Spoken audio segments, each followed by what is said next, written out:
శ్రీ గురుభ్యో నమః. Welcome to ధ్యాన రమణ ఛానల్. గురూజీ స్వామి మైత్రేయ రచించినటువంటి యోగక్షేమం నుంచి శరీర చైతన్య ప్రక్రియల గురించి నేర్చుకుంటున్నాం. దాంట్లో మిగిలినటువంటి కొన్ని ఇంపార్టెంట్ ఆసనాలు, తర్వాత నమాజాసనాలు, తర్వాత రిలాక్సేషన్ అంటే శరీర పునరుత్తేజ ప్రక్రియ, వీటి గురించి తెలుసుకుందాం. కొన్ని ఇంపార్టెంట్ ఆసనాల్లో మొదటిది ఏంటంటే వజ్రాసనం. వజ్రాసనంలో రెండు కాళ్ళ మీద ఇలాగ మోకాళ్ళ మీద కూర్చుంటారు ఇలాగా.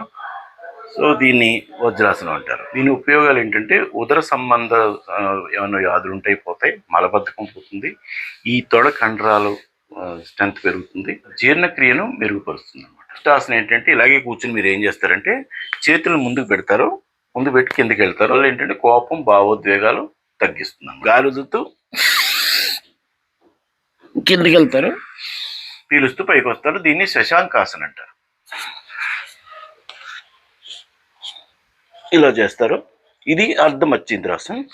అలాగే ఆ పక్క తిరిగి చేస్తారు. ఇదేంటంటే అర్ధమచ్చేంద్రాసనం వల్ల ఉపయోగాలు ఏంటంటే జీర్ణక్రియను మెరుగుపరుస్తుంది, వెన్నుముక్కి స్ట్రెంత్ ఇస్తుంది. తర్వాత ఏంటంటే యోగ ముద్రాసనం. యోగ ముద్రాసనంలో పద్మాసనం వేసుకుని చేతులను ఇలా వెనకాల పెట్టుకుని ముందుకి గాలి వదులుతూ ముందుకెళ్తారు.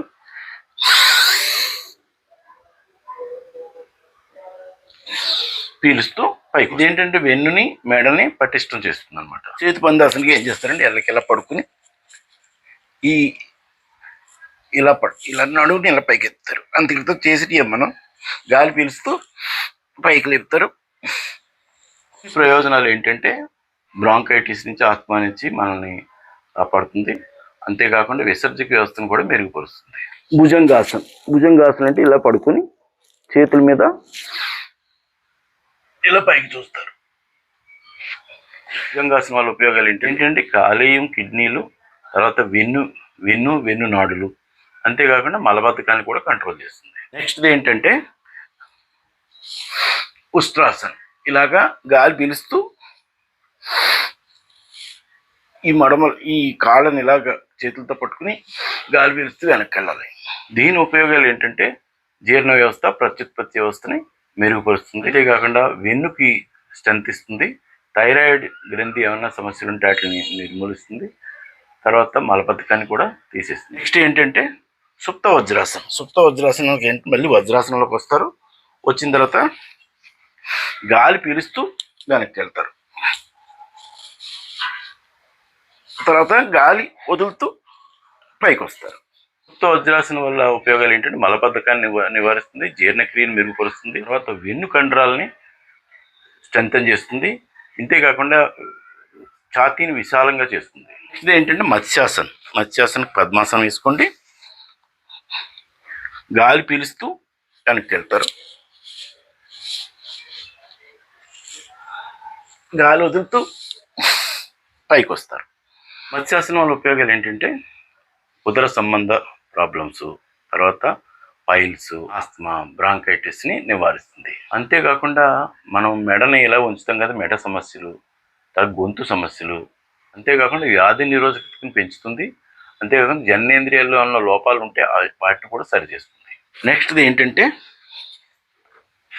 శలభాసనం. శలభాసనకి ఏం చేస్తారంటే ఇలా పడుకుని చేతుల్ని ఇలా పెట్టుకుని తొళ్ళ కింద పెట్టి, టైస్ కింద పెట్టి గాలి పీలుస్తూ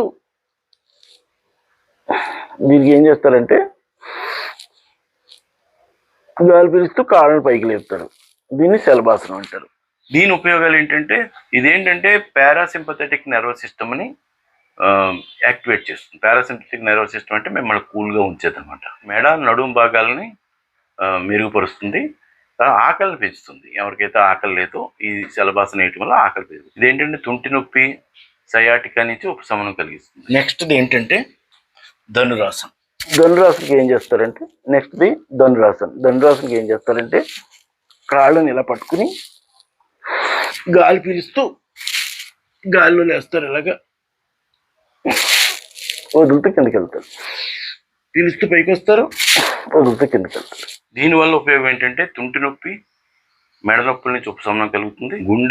గుండె ఊపిరితిత్తుల భాగాలకు శక్తినిస్తుంది. తర్వాత ప్యాంక్రియాస్, ప్యాంక్రియాస్ ఇక్కడ ఉంటుంది. ప్యాంక్రియాస్ ఎడ్రినలిన్ గ్రంథుల్ని యాక్టివేట్ చేస్తుంది. తర్వాత ఏంటంటే కిడ్నీలు ఉంటాయి కదా, కిడ్నీలకు వ్యాయామాన్ని ఇస్తుంది. జననేంద్రియ వ్యవస్థని స్ట్రెంథన్ చేస్తుంది. జీర్ణక్రియను మెరుగుపరుస్తుంది. ఆస్తమా నుంచి కూడా మనం బయటకు రావచ్చు. గోముఖాసనంలో ఇందుకు ముందు మనం చెప్పుకున్నది, ఒక కాలుని అలాగే ఇది గోముఖంలో రావాలి. ఏ కాలు పైకి వచ్చిందో ఆ చెయ్యి పైకి వచ్చి ఇలా పెట్టి ఈ రెండు చేతులు లాక్ చేయాలి. ఇలాగా లాక్ చేసి గాలి పీలుస్తూ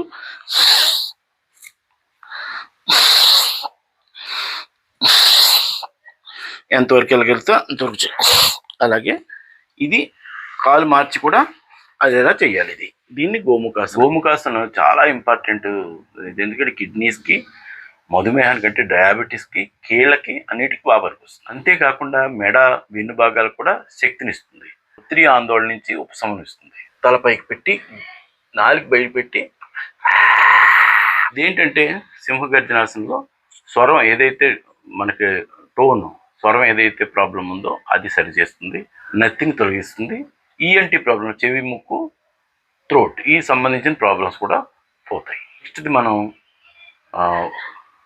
నమాజ్ ఆసనాలు చేద్దాం. నమాజ్ ఆసనాల గురించి తెలుసుకుందాం. నమాజ్ అనేది యాక్చువల్గా శారీరక ఆరోగ్యాన్ని, మానసిక ప్రశాంతతని, తర్వాత ఆధ్యాత్మిక పరిణతిని సమన్వయపరిచే ఒక అద్భుతమైన శాస్త్రీయ ప్రక్రియ. నమాజ్ అంటే యాక్చువల్గా ఆత్మ చైతన్యాన్ని దివ్య చైతన్యంతో కలిపే ఒక మహత్తర ప్రక్రియ. నమాజ్ చేయటంలో మనం ప్రాణాయామ, ధ్యానం అంతర్లీనంగా జరుగుతుంటాయి అన్నమాట.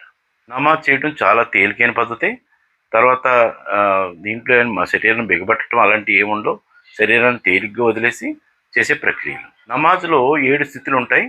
7టిని కలిపి మనం ఏమంటారు, రకాత్ అంటారు. సో దీంట్లో మనం యాక్చువల్ నమాజ్లో ఆ ప్రొసీజర్ అన్నింటిలోకి వెళ్లకుండా ఈ ఏమైతే ఆసనాలు ఉన్నాయో వాటి గురించి చూద్దాం. దానివల్ల కలిగే ఉపయోగాల గురించి చూద్దాం. స్థితిని ఏమంటారంటే ఖాయాం అంటారు. దీంట్లో కాళ్ళను ఎడంగా పెట్టి చేతుల్ని ఒకదాని మీద ఒకటి ఇలా పెట్టి మీరు ఒక పాయింట్ మీద కాన్సన్ట్రేషన్ పెట్టి అలా చూస్తూ తేలిగ్గా శరీరాన్ని తేలిగ్గా వదిలేసి ధారణ చేస్తారు.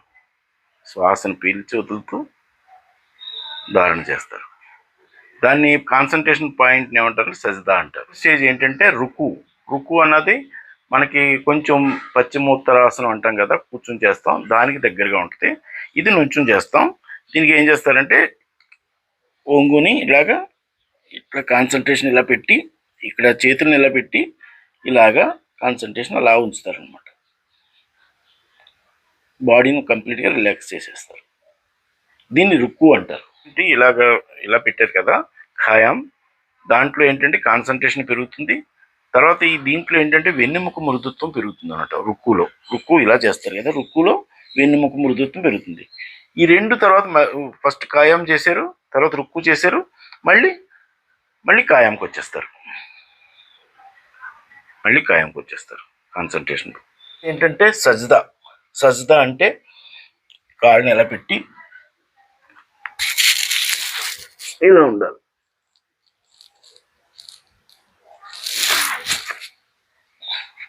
సజ్దాలో మనకి శీర్షాసనంలో వేస్తే ఎన్ని ప్రయోజనాలు ఉంటాయి అన్ని ప్రయోజనాలు సజ్దాలో వస్తాయి. అంతేకాకుండా ఎండోక్రైన్ల సమస్యలు, తర్వాత రక్త ప్రసరణ సమస్యలు, తర్వాత గుండెకి సంబంధించిన ప్రాబ్లమ్స్ ఏమైనా ఉంటే దీంట్లో పోతాయి. ఖాయిదా అంటే మన వజ్రాసనంలో కూర్చొని ఇలా పెట్టుకుంటారు. ఇది ఖాయిదాలో ఏంటంటే అజీర్తి, మలబద్ధకం, ఉదర సంబంధించిన ప్రాబ్లమ్స్ నుంచి బయటకు వస్తారు. తర్వాత ఖాయిదా తర్వాత మళ్ళీ ఈ స్థితికి వెళ్తారు. ఏది మనం ఇందాక చెప్పుకున్న సజ్దా, మళ్ళీ ఆ స్థితికి వెళ్తారు.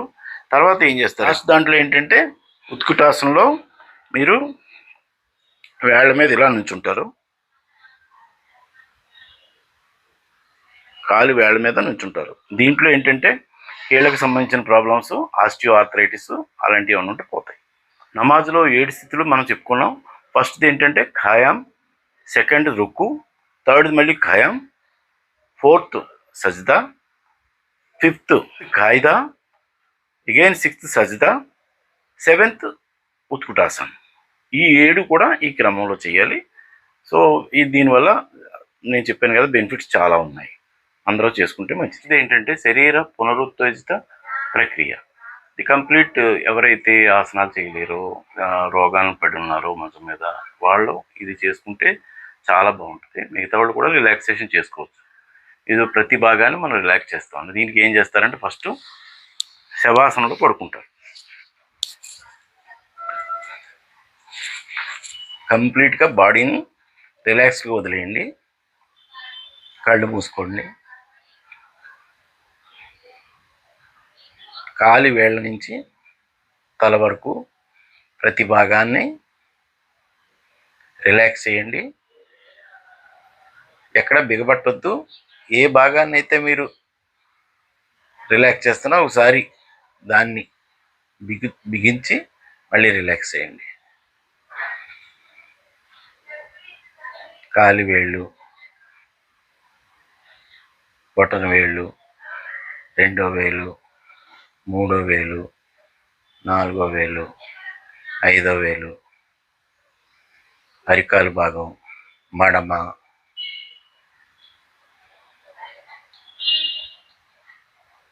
మోకాళ్ళు, మోకాళ్ళు కింద భాగం, మోచిప్పలు, షిన్ ఏరియా, పిక్కలు మనసులో తీసుకురండి. వాటిని కొంచెం స్టిఫ్ చేయండి, మళ్ళీ రిలాక్స్ చేయండి.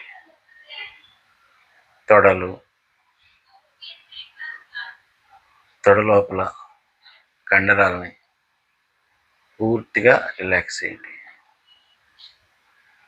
నడుం భాగం, బటక్స్, జనేంద్రియాలు, యానస్, పొట్ట భాగం, పొత్తికడుపు భాగం,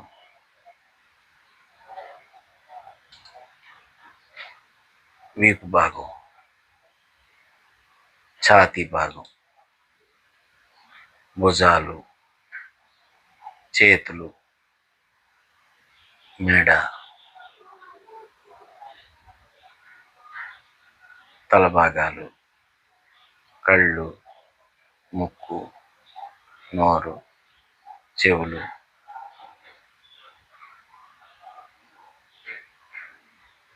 చేతి వేళ్ళు, బొటన వేలు, చూపుడు వేలు, మధ్య వేలు, ఉంగరపు వేలు, చిటికెన వేలు పూర్తిగా రిలాక్స్ అవుతున్న భావం తీసుకురండి. పొట్ట లోపల భాగాలని రిలాక్స్ చేయండి. చిన్న పేగులు, పెద్ద పేగులు, అసెండింగ్ కొలాన్, కిడ్నీలు, ప్యాంక్రియాస్, లివర్, గాల్ బ్లాడర్, జీర్ణాశయం, ప్రతి భాగాన్ని పూర్తిగా విశ్రాంతిగా వదిలేయండి. మనసును ఆ భాగం మీద తీసుకెళ్ళండి. రిలాక్స్ అవుతున్న భావం చేయండి. ఛాతీలో ఉన్న భాగాల్ని పూర్తిగా రిలాక్స్ చేయండి. గుండె, ఊపిరితిత్తులు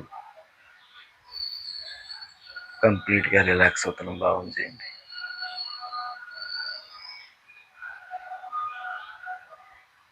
ప్రతి కండరం, ప్రతి వ్యవస్థ, ప్రతి కణజాలం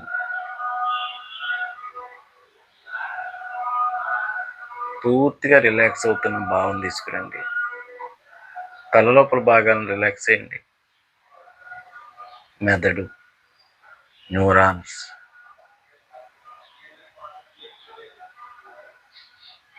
మెడ లోపల భాగాలు, వోకల్ కార్డ్స్, మెడ కండరాలు కంప్లీట్గా రిలాక్స్ చేయండి. కళ్ళను రిలాక్స్ చేయండి. చెవులను రిలాక్స్ చేయండి. ముక్కును రిలాక్స్ చేయండి. నోటి లోపల భాగాలను రిలాక్స్ చేయండి. పళ్ళు, నాలుక, అంగిలి, గొంతు కంప్లీట్గా రిలాక్స్ చేయండి. మీ శరీరం అంతా పూర్తిగా రిలాక్స్ అవుతుందన్న భావన తీసుకురండి.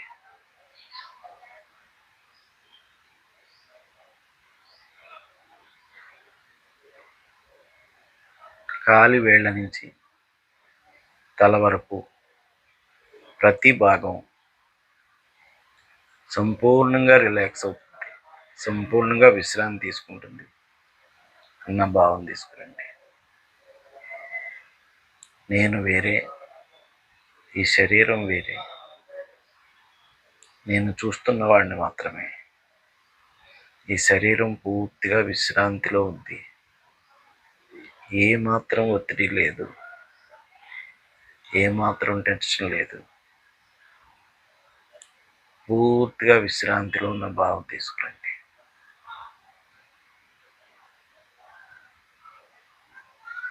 ఇలా మీరు ఎంతసేపు ఉండగలిగితే అంతసేపు ఉండండి, కంప్లీట్ విశ్రాంతిలో ఉంచండి. సో మనం ఇంతవరకు కొన్ని ఇంపార్టెంట్ ఆసనాలు నేర్చుకున్నాం, నమాజ్ ఆసనాలు నేర్చుకున్నాం, తర్వాత రిలాక్సేషన్ ఎలా చేయాలో నేర్చుకున్నాం. కొన్ని ముఖ్యమైన ఆసనాలు ఏంటంటే అవి మీరు ఏ పరిస్థితిని బట్టి మీకు ఏ ప్రాబ్లం ఉందో దాన్ని బట్టి అవి చేసుకోవచ్చు ఇంపార్టెంట్ ఆసనాల్లో. అలాగే నమాజ్ ఆసనాల్లో ఆ ప్రొసీజర్ ఏదైతే ఉందో అది మీరు చేసుకోవచ్చు. అలాగే రిలాక్సేషన్ ఎవరైతే ఆసనాలు చేయలేకపోతారో, బెడ్ మీదే ఉంటారో, వాళ్ళు ఈ రిలాక్సేషన్ పార్ట్ చేసుకోవచ్చు. ఈ ఛానల్ మీకు నచ్చినట్టయితే సబ్స్క్రైబ్ చేయండి, షేర్ చేయండి, కామెంట్ చేయండి, లైక్ చేయండి. నమస్తే. Thank you very much.